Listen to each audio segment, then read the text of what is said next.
ഞങ്ങളെ അടുത്ത മകനുമായി ശ്രദ്ധിച്ചുകൊണ്ടിരിക്കുന്ന എല്ലാ ദേശനിവാസികൾക്കും ഞങ്ങളുടെ സന്ധ്യ വന്ദനത്തെ അറിയിക്കുകയാണ്. എന്നാൽ ഉച്ചകഴിഞ്ഞ് പ്രാർത്ഥനാദിനി എന്ന് പറയുന്ന സംഗമത്തിന്റെ പരസ്യ മീറ്റിംഗുകൾ ഈ ദേശത്തിന്റെ വിവിധയിടങ്ങളിൽ നടക്കാനിടയായി. ഇപ്പോൾ ഈ വീഡിയോ നടക്കുന്നത് 8ാമത്തെ മീറ്റിംഗാണ്. ഈ പ്രവർത്തനത്തെ മുമ്പോട്ട് നയിച്ചുകൊണ്ടിരിക്കുന്ന കർത്താവദാസും ഗുജറാത്തിൽ ഈ പ്രവർത്തനം അവിടെ സുദീർഘമായി നയിച്ചുകൊണ്ടിരിക്കുന്നു. കർത്താവ് നടത്തുന്നു. ഈ മുറ്റത്തുകൾക്കറിയാം എല്ലാ വർഷവും സുവിശേഷ ഘോഷം നടക്കാറുണ്ട്. 4 വർഷം നടത്തുന്നത് കഴിഞ്ഞില്ല. ദൈവമെച്ചാൽ കൃതാശത്തിൽ നടത്താനായിട്ട് കൃതാശൻ ആഗ്രഹിക്കുന്നു. കൃതാശനോട് ചേർന്നുള്ള കൃതാശം ചേർന്ന് ഈ ദേശത്തെ കർത്താവിന്റെ വേലയിൽ മകനേറിയ ശുശ്രൂഷ ചെയ്തുകൊണ്ടിരിക്കുന്ന പാസ്റ്റർ എന്നെ ജോസഫ് പത്രികൾ, അതുപോലെ സാങ്കി സഭകൾ, ഡെന്നി പാസ്റ്റർ, കുട്ടവൻ സാറ്, പ്രിയ കർത്താവിന്റെ അതിയായ ദേവദാസന്മാർ എല്ലാവരും ഈ പ്രവർത്തനത്തോട് ചേർന്ന് ആയിരിക്കുന്നതിൽ സന്തോഷമുണ്ട്. ഒരുമിച്ച് ഈ ദേശത്തെ കർത്താവിനെ ഉയർത്തുവാനിടയായി. എന്താണ് ഈ കാലഘട്ടത്തിന്റെ പ്രാധാന്യം എന്ന് പറയുമ്പോൾ ഞങ്ങൾ ഉച്ചൈസ്തരം വിളിച്ചു പറഞ്ഞത് കാലം തികഞ്ഞു, ദൈവരാജ്യം സമീപിച്ചിരിക്കുന്നു. അതുകൊണ്ട് മാനസാന്തരപ്പെട്ടിട്ട് സുവിശേഷം വിശ്വസിക്കുക. എന്താണ് സുവിശേഷം?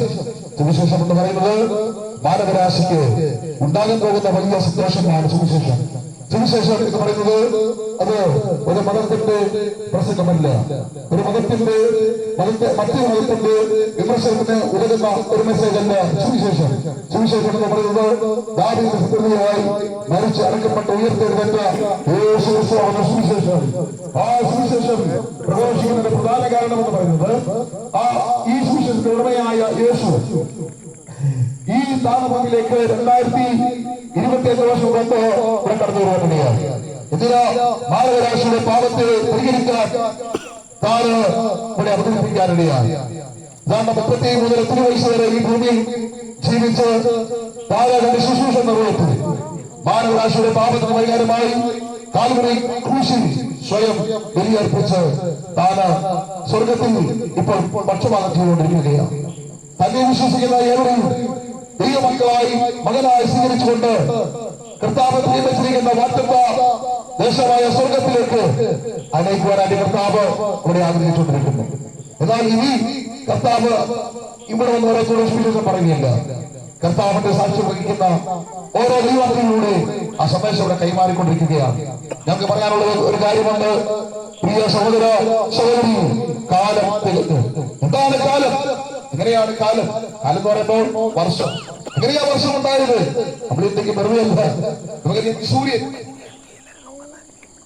ഇവിടെ പറഞ്ഞു കഴിഞ്ഞാൽ എങ്ങനെയാ വർഷം ഉണ്ടായത്, എങ്ങനെയാ ദിവസം ഉണ്ടായത്, എങ്ങനെയാ മാസം ഉണ്ടായത് പറഞ്ഞാൽ ഭൂമി ഒരു പ്രാവശ്യം സൂര്യനെ ചുറ്റാൻ കിട്ടുന്ന സമയമാണ് 365 ദിവസം. അതാണ് ഒരു വർഷം, അതാണ് കാലം. ചന്ദ്രൻ ഭൂമിയെ ചുറ്റാൻ കിട്ടുന്ന സമയം 29.5, അതാണ് ഒരു മാസം. പിന്നെ ഭൂമി സ്വയം അതിന്റെ അച്ചുതണ്ടിൽ ഒന്ന് കറങ്ങി തിരിയാനെടുക്കുന്ന സമയമാണ് 24 മണിക്കൂർ അല്ലെങ്കിൽ ഒരു ദിവസം. പിന്നെ ദിവസം എന്ന് പറയുന്നത് ഗ്രീസിലാണ് ദിവസം കണ്ടുപിടിച്ചത്. അതിനൊക്കെ ഒത്തിരി പ്രതിയുണ്ടെങ്കിൽ അതിലേക്ക് പോകാൻ ഞാൻ താല്പര്യപ്പെടുന്നില്ല. കാരണം അവര് പറയുന്നത് സൺഡേ എന്ന് പറഞ്ഞാൽ സൂര്യനെ ആരായ ദിവസമാണ് സൺഡേ സൺ. അത് അടുത്തത് മോൺഡേ, അതാണ് മൺഡേ എന്ന് പറഞ്ഞാൽ സൺഡേ ആരായി. അങ്ങനെ പറഞ്ഞ ഓരോ കാര്യങ്ങൾ അവര് ചിന്തിച്ചിട്ടാണ് അതിനൊക്കെ ദിവസങ്ങൾ പേരിട്ട്. ഞാൻ അതിലേക്ക് നല്ല വിശദീകരിക്കുന്നത്. കാലം തികഞ്ഞു എന്ന് പറയുമ്പോ ആ കാലം ഭിന്നായി. അടുത്തത് ദൈവരാജ്യ സമീപിച്ചിരിക്കുന്നെന്ന് പറയുമ്പോ ഇവിടെ 2025 വർഷം മുമ്പ് താണഭൂമിയിലേക്ക് വന്ന് സ്വയം അവിടുന്ന് വലിയായി തീർന്നത് മനുഷ്യരാശിയുടെ പാപത്തിന് മൊത്തം പരിഹാരം വരുത്തിയിട്ട് താൻ പോയിരിക്കുകയാണ്. ഇനി ആ യേശുവിനെ ഹൃദയം കൊണ്ട് വിശ്വസിച്ച് വാതിലേറ്റു എന്നാൽ താങ്കൾക്കും കർത്താവിന്റെ 2ാം വരവിൽ തിരഞ്ഞെടുക്കപ്പെടാൻ കഴിയും. യേശു പോയതുപോലെ വീണ്ടും വരുമെന്ന് വിശുദ്ധ ബൈബിൾ ഞങ്ങളെ പഠിപ്പിക്കുന്നു. ബൈബിൾ പ്രകാരം കർത്താവ് വീണ്ടും വരുമോ? ഞങ്ങൾക്ക് പ്രത്യാശയുണ്ടോ? ആ കർത്താവിനെ വീണ്ടും നിങ്ങൾക്ക് കാണാം.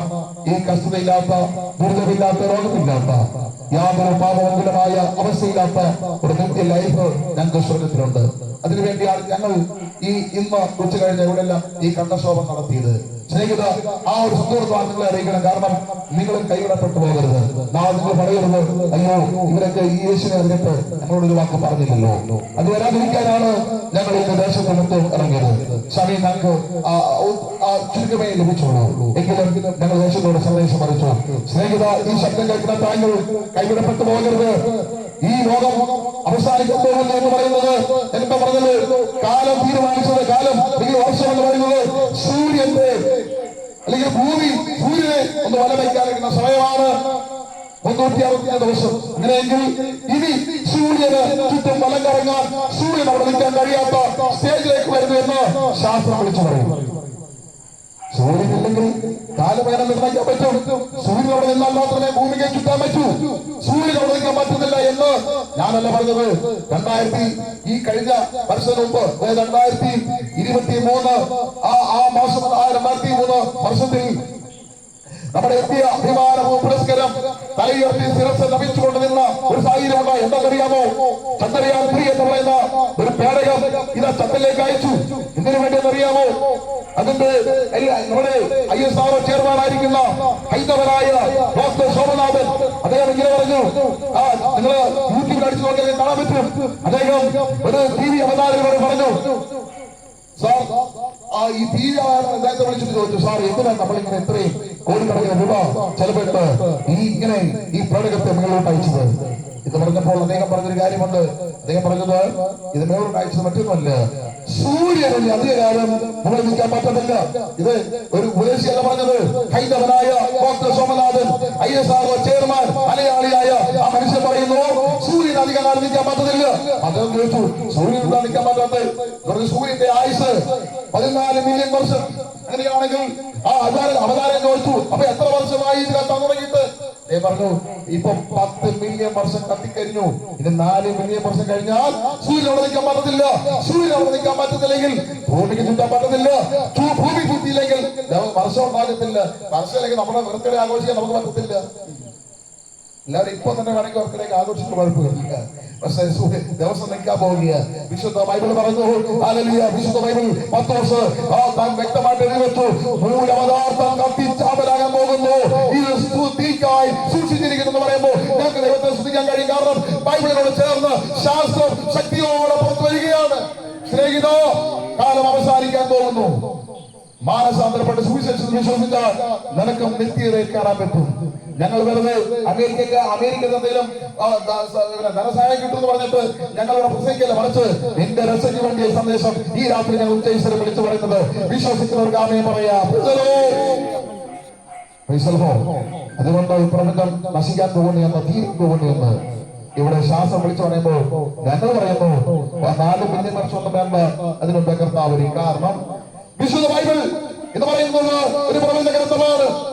ബൈബിൾ എന്ന് പറയുമ്പോൾ വളരെ ശ്രദ്ധിക്കേണ്ട കാര്യമുണ്ട്. ലോകത്തിൽ ഏറ്റവും പിൻവലിക്കപ്പെട്ട ഒരു പുസ്തകമുണ്ടെങ്കിൽ വിശുദ്ധ ബൈബിളാണ്. ഏറ്റവും കൂടുതൽ ആളുകൾ വായിക്കപ്പെട്ട പുസ്തകമുണ്ടെങ്കിൽ വിശുദ്ധ ബൈബിളാണ്. ഏറ്റവും കൂടുതൽ വിവർത്തനം ചെയ്യപ്പെട്ട വിവിധ ഭാഷകളിൽ വിവർത്തനം ചെയ്യപ്പെട്ട പുസ്തകമുണ്ടെങ്കിൽ അത് വിശുദ്ധ ബൈബിളാണ്. മനുഷ്യനെ അവന്റെ പാപത്തിൽ നിന്ന് പരിഹാരം വരുത്തി, അല്ലെങ്കിൽ അധാർമ്മിക മേഖലയിൽ നിന്ന് അവനെ ഒരു മനുഷ്യനായി നടത്താൻ കഴിയുന്ന ഒരു ഏക പുസ്തകമുണ്ടെങ്കിൽ അത് വിശുദ്ധ ബൈബിളാണ്.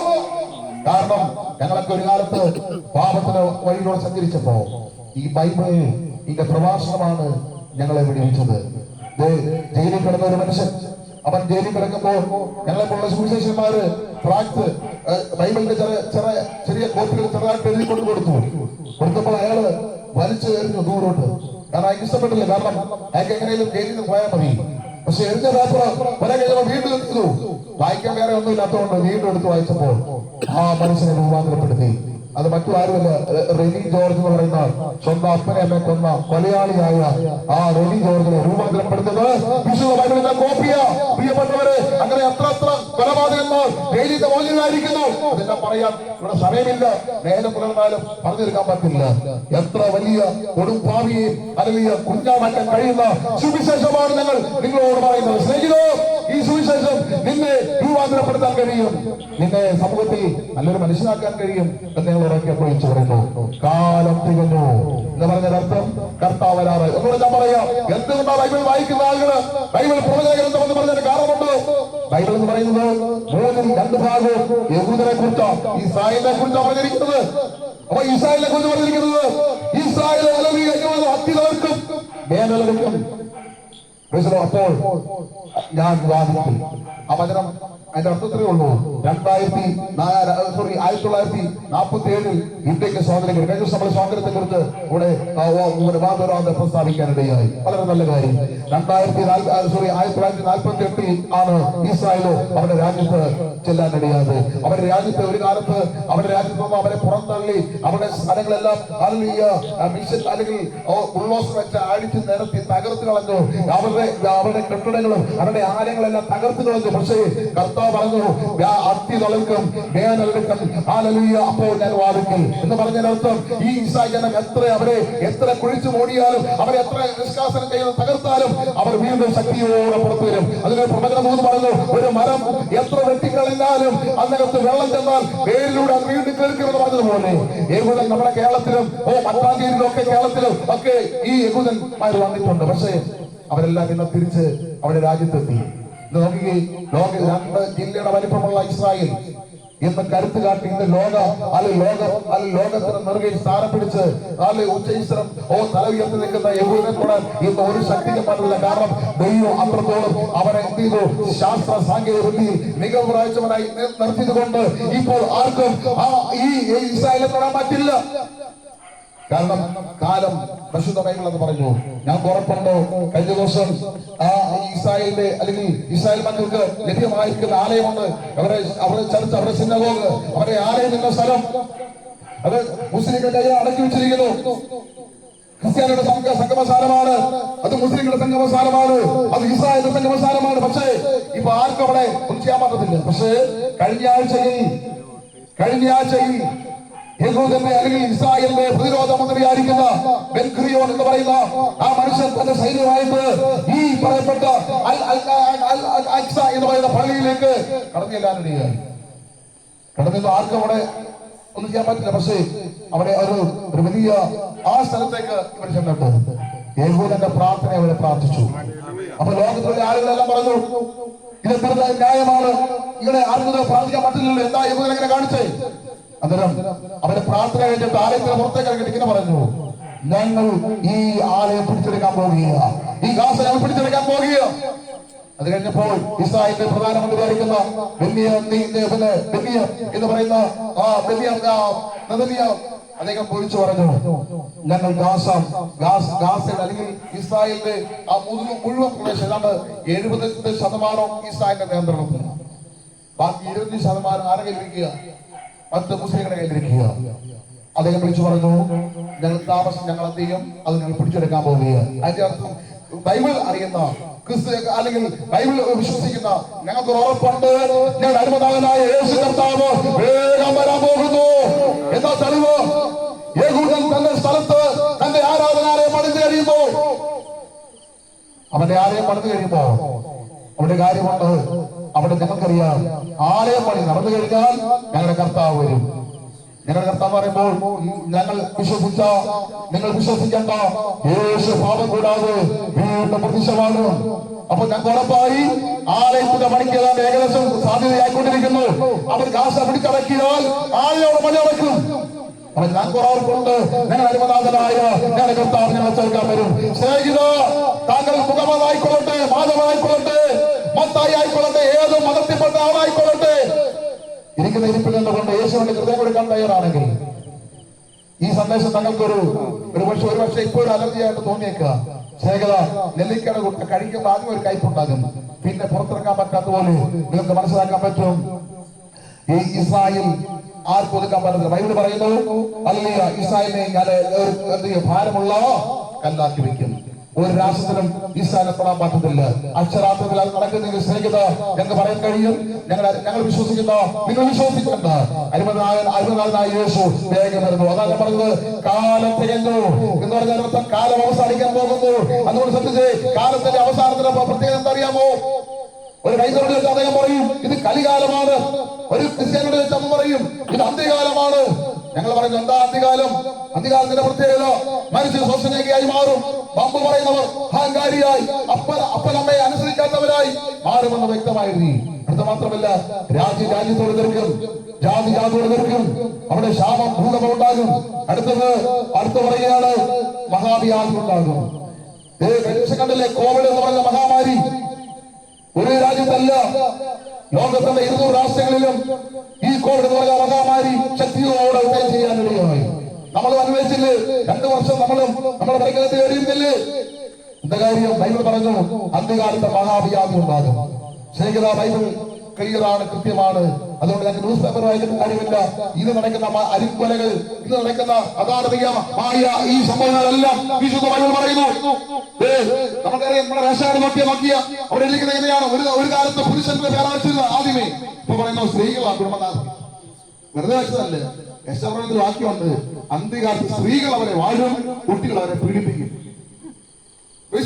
ബൈബിൾ വെറുതെ എഴുതി വെച്ചല്ലോ, അന്ത്യകാലത്ത് സ്ത്രീകൾ അവരെ വാഴും. നോക്കിക്കേ, എത്ര വലിയ കാശ്, എത്ര വലിയ ഉന്നതനാണെങ്കിലും സ്ത്രീകൾക്കല്ലേ ഇപ്പൊ ഏറ്റവും കൂടുതൽ കാശ്. വ്യവസായം എന്ന് കഴിഞ്ഞാൽ പുരുഷന് 50,000 രൂപയും സ്ത്രീകൾക്ക് 3 ലക്ഷം രൂപയും. അതുകൊണ്ട് ഇപ്പൊ അമ്മ പറഞ്ഞ് കേട്ട പറ്റും, ചുമ്മാ എഴുതി വെച്ചാൽ സ്ത്രീ വാഴുന്ന കാലം. സ്നേഹിത, ഇത് അന്ത്യകാലമാണ്. 2 കുട്ടികൾ വാഴുന്ന കാലം. ഞാൻ പറയുന്നത്, എനിക്കിപ്പോ 54 വയസ്സുണ്ട്. എന്റെ ചെറുപ്രായത്തിൽ 4 വയസ്സിന് പ്രായമുള്ളപ്പോൾ അപ്പനെ കണ്ട പേടിയായിരുന്നു. എനിക്ക് മാത്രമല്ല, ഇരിക്കുന്ന ഓരോരുത്തർക്കും അല്ലേ? പക്ഷെ ഇപ്പൊ അപ്പനെ പേടിയാ മോൻ വരുന്ന കാണുമ്പോ. എന്താ കാര്യം? കുട്ടി പീഡിപ്പിക്കാൻ തുടങ്ങി. കഞ്ചൂസ് കണ്ടില്ലേ?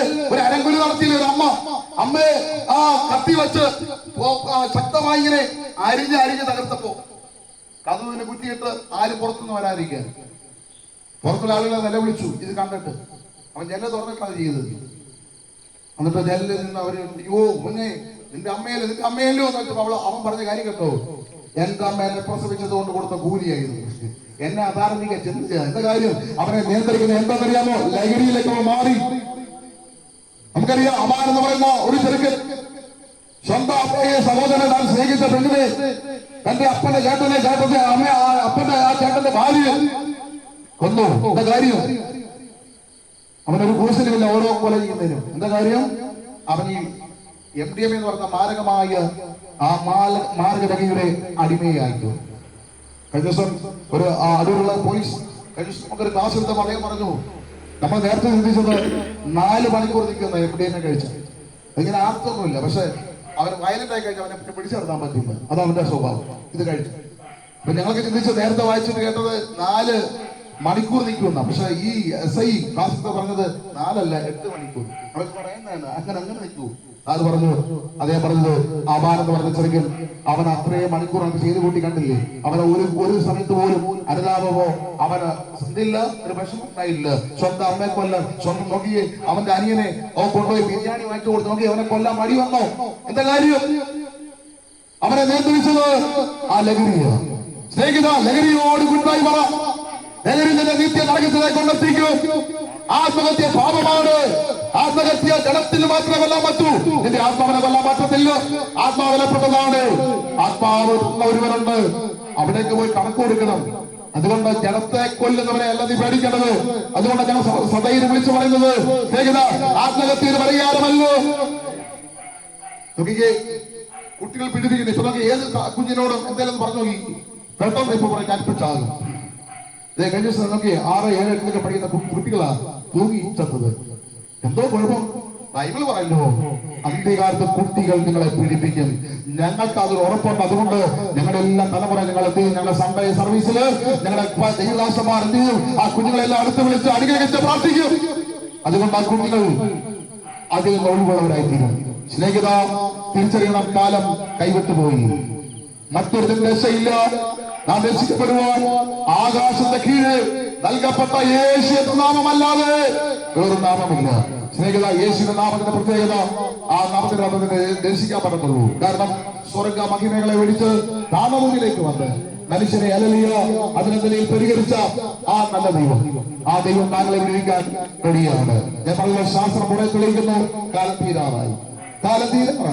സ്നേഹിത, കർത്താവരാറായി. ഞാൻ ഉറപ്പുണ്ട്, കർത്താവരാറായി. അതിന്റെ ആണ് പ്രകൃതിയിൽ കാണുന്ന എല്ലാ പ്രതിഭാസവും ഞാൻ അതേ പെട്ടെന്ന് പറയാൻ ഞാൻ താല്പര്യപ്പെടുന്നില്ല. അതുകൊണ്ട് കാലം തുടങ്ങി ദൈവരാജ്യം സമീപിച്ചിരിക്കുന്നു. അതുകൊണ്ട് മാനസാന്തരപ്പെട്ട് സുവിശേഷം വിശ്വസിക്കാൻ തയ്യാറായ താങ്കൾക്ക് ദൈവമകനായി ദൈവമകളായി ദൈവം അംഗീകരിച്ചാൽ കർത്താവിന്റെ വരവിൽ താങ്കൾക്ക് എടുക്കപ്പെടാം. ഇല്ലെങ്കിൽ കൈവിടപ്പെട്ടാൽ നിത്യ നരകത്തിന് താങ്കൾ അവകാശിയായി മാറും. അതുകൊണ്ട് ഇനി അറിഞ്ഞില്ലേ കേട്ടില്ലേ എന്ന് പറയുന്നത് ഈ സന്ദേശം താങ്കൾക്ക് വേണ്ടി ഞാൻ ഒരുക്കിയതാണ്. അങ്ങനെയാണെങ്കിൽ നിങ്ങളുടെ കണ്ണുകൾ നിങ്ങൾ അടക്കി ഒറ്റ കാര്യമേ ഉള്ളൂ. ഒരടി അല്ലയോ 1 കിലോമീറ്റർ നടക്കേണ്ട, ഉരുളണ്ട, ഒന്നും ചെയ്യണ്ട, ഒരു നേർച്ച കഴിക്കണ്ട, മെഴുതിരി കത്തിക്കണ്ട, ഒന്നും ചെയ്യണ്ട. ഒറ്റ കാര്യം, ഇരിക്കുന്ന ഇരിപ്പിൽ നിന്ന് കർത്താവ്, ഞാനൊരു പാപി, എന്റെ പാപത്തിന് പരിഹാരമായിട്ടാണ് താൻ ഈ ഭൂമിയിലേക്ക് വന്ന് എനിക്ക് വേണ്ടി വലിയാടായിട്ട് ഞാനത് വിശ്വസിക്കുന്നു. ആ ഒറ്റ വിശ്വാസം മതി താങ്കളെ ദൈവം വിടുവിക്കും. താങ്കളുടെ പാപം എത്ര കടുത്തുറപ്പായാലും പോലെ വെളുപ്പിക്കുന്ന മഹാദൈവത്തിന്റെ മഹാദയ താങ്കളെ തേടി വിളിക്കുന്നു. ഞാൻ ഈ രാത്രി എന്റെ വാക്കുകൂടെ അവസാനിപ്പിക്കുമ്പോ സ്നേഹിത, അങ്ങനെ പ്രാർത്ഥിക്കാൻ നിങ്ങൾ തയ്യാറാണെങ്കിൽ നിങ്ങൾക്ക് മുമ്പോട്ട് വരാൻ നിങ്ങൾ പ്രാർത്ഥിക്കും. അതല്ല, നിങ്ങൾ നിൽക്കുന്ന നിപ്പിൽ നിങ്ങളിന്ന് പ്രാർത്ഥിച്ചു. ദൈവം നിങ്ങളെ വിടുവിക്കും.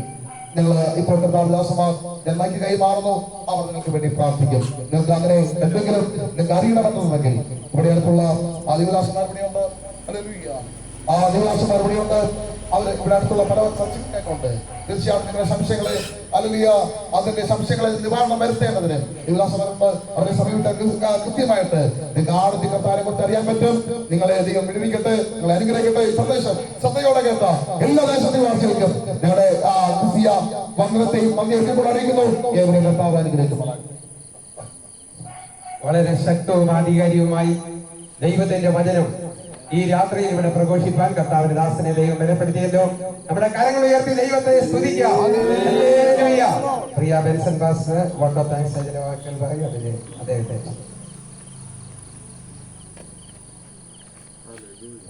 കർത്താവിന്റെ പരിശുദ്ധമാകുന്ന നാമത്തിന് നന്ദിയോടെ ദൈവത്തെ സ്തുതിക്കുന്ന കർത്താവിനെ വാഴ്ത്തുന്നു. നാം ആഗ്രഹിക്കുകയും പ്രാർത്ഥിക്കുകയും ചെയ്ത പോലെ നമ്മുടെ ഈ പരസ്യവും പ്രാർത്ഥനത്തിനെ നമ്മളിലേക്ക് യൂണിറ്റിന്റെ നേതൃത്വത്തിൽ ഇന്ന് നടക്കുവാൻ കർത്താവ് നൽകി സകല മാനവും മൗത്വവും കർത്താവ് നടത്തിക്കുന്ന 8 സ്ഥലങ്ങളിൽ നമുക്ക് ഒരുമിച്ച് കർത്താവിന്റെ സാക്ഷിയാകുവാൻ നമ്മുടെ അടുത്തുള്ള സഭകളൊക്കെ ദൈവസന്നിധിയാക്കി പ്രാർത്ഥിപ്പാൻ, ആ സഭയുടെ വിടുതലിന് വേണ്ടി നമുക്ക് ദൈവസന്നിധി പ്രാർത്ഥിപ്പാനൊക്കെ ദൈവം ഒരുക്കിയ നല്ല നിമിഷത്തിനായി നന്ദിയോടെ ദൈവത്തെ സ്തുതിക്കുന്ന കർത്താവിനെ വാഴ്ത്തുന്നു. യാതൊരുവിധമായ ക്ഷീണമോ ബുദ്ധിമുട്ടുകളോ ഒന്നും കൂടാതെ വളരെ ഉത്സാഹത്തോടെ ഇരിക്കുന്ന ദൈവദാസന്മാരെ ഓർത്ത് നന്ദിയോടെ ദൈവത്തെ സ്തുതിക്കുന്നു. വളരെ തിരക്കുകളുടെ മധ്യത്തിലും ഇത്രയും മണിക്കൂർ 3 മണി മുതൽ ഈ 8 മണി വരെയും നമുക്ക് ഒരുമിച്ച് കർത്താവിലായിരിക്കുവാൻ കർത്താവിരിക്കുന്ന നല്ല നിമിഷത്തിനായി സ്തോത്രം ചെയ്യുന്നു. അനുഗ്രഹിക്കപ്പെട്ട ദൈവസഭകൾ ദൈവദാസന്മാരെ ഒക്കെ നമ്മളിൽ ദൈവം നമുക്ക് ദാനമായി നൽകുവാനായി കർത്താവ് ധാരാളമായി അനുഗ്രഹിക്കുമാറാകട്ടെ. ഈ വർഷം നമ്മുടെ കൺവെൻഷനുകളെ പള്ളിക്ക് ദേശത്ത് നടത്തുവാനായിട്ട് സാധിച്ചില്ല. ദൈവം ക്രമീകരണം ചെയ്യാൻ വേണ്ടി ആഗ്രഹിക്കുന്നു. പ്രത്യേകമായി പ്രാർത്ഥിക്കുക. ദൈവം ഈ ദിവസം നമ്മുടെ ദേശത്തിന്റെ പേര് നമ്മുടെ സഭകളുടെ മേൽ വൻകാര്യങ്ങൾ ചെയ്യട്ടെ എന്ന് ദൈവത്തിനെ പ്രാർത്ഥിക്കുന്നു. ഈ മീറ്റിംഗിന്റെ ആരംഭം മുതൽ ഈ അവസാന നിമിഷം വരെയും കടന്നു സഹകരിച്ച എല്ലാ കർത്താവ് ദാസന്മാരോടും എല്ലാ പ്രിയപ്പെട്ടവരോടുമായ നമ്മെ സ്നേഹത്തെയും ഞങ്ങൾ അറിയിക്കുകയാണ്. ആമേ. ദൈവദാസന്മാരെ കർത്താവ് മാനിക്കട്ടെ. പല സ്ഥലങ്ങളിലായിട്ട് ദൈവം സൃഷ്ടിച്ച ദൈവദാസന്മാരുണ്ട്, ഗാനങ്ങൾ ആലപിച്ച പ്രിയപ്പെട്ടവരുണ്ട്. ആമേ. സൗദിനെ ബൈക്കിനെ ക്രമീകരണം ചെയ്തതായ പ്രിയ ദൈവദാസൻ എല്ലാവരെയും കർത്താവ് അനുഗ്രഹിക്കുമാറാകട്ടെ. നമ്മുടെ ഈ പട്ടണം അനുഗ്രഹിക്കപ്പെടട്ടെ, ദൈവത്തിൽ അനുഗ്രഹിക്കപ്പെടട്ടെ. നമ്മുടെ ദേശത്തെ ദൈവം വലിയ ചെയ്ത ആത്മാക്കളെ കൊണ്ട് ദേശത്തെ ദൈവം നിറയ്ക്കട്ടെ, വലിയ അഭിഷേകത്താൽ ദൈവം മാനിക്കട്ടെ എന്ന് ദൈവത്തിനെ പ്രാർത്ഥിക്കുന്നു. കടന്നു വന്ന് സഹകരിച്ച എല്ലാവരോടും ദൈവം നമുക്ക് നന്ദി അറിയിക്കുന്നു. കർത്താവിനെ എല്ലാവരെയും അനുഗ്രഹിക്കുമാറാകട്ടെ. ദൈവത്തിക്കാണെങ്കിൽ ദാസന് 27-ാം തീയതി തിരിച്ച് ഗുജറാത്തിലേക്ക് കടന്നു പോകുന്നുണ്ട്. ഇന്നലെ നമ്മുടെ പ്രാർത്ഥനകളുടെ പത്തനംതിട്ട യൂണിറ്റിന്റെ ഉദ്ഘാടനം അനുഗ്രഹിക്കപ്പെടുന്നതിലേക്ക് നടക്കുവാൻ കർത്താവ് കൃപയാകുന്നു. ദൈവത്തിക്കാണെങ്കിൽ വരുന്ന ചൊവ്വാഴ്ച പ്രാർത്ഥന തിരുവനന്തപുരം ചാപ്പിന്റെ യൂണിറ്റിന്റെ ഉദ്ഘാടനമാണ്. കേരളത്തിലെ എല്ലാ ഡിസ്ട്രിക്റ്റിലും പ്രാർത്ഥന പ്രവർത്തനങ്ങൾ ഇപ്പോൾ നടത്തുവാൻ ക്രമീകരണം ചെയ്തുകൊണ്ടിരിക്കുകയാണ്. എല്ലാവരും പ്രത്യേകമായി പ്രാർത്ഥിക്കുക. നമ്മുടെ ദേശം യേശുവിനെ അറിയട്ടെ. ഇനി കേരളത്തില് കർത്താവിന്റെ വലിയ വിടുതലകരം ദൈവം അയക്കട്ടെ എന്ന് പ്രാർത്ഥിക്കുന്നു. കർത്താവിനെ എല്ലാവരെയും അനുഗ്രഹിക്കുമാറാകട്ടെ. Praise the Lord. ആമേൻ. പ്രാർത്ഥിച്ച് ആസ്വാദം പറയാം.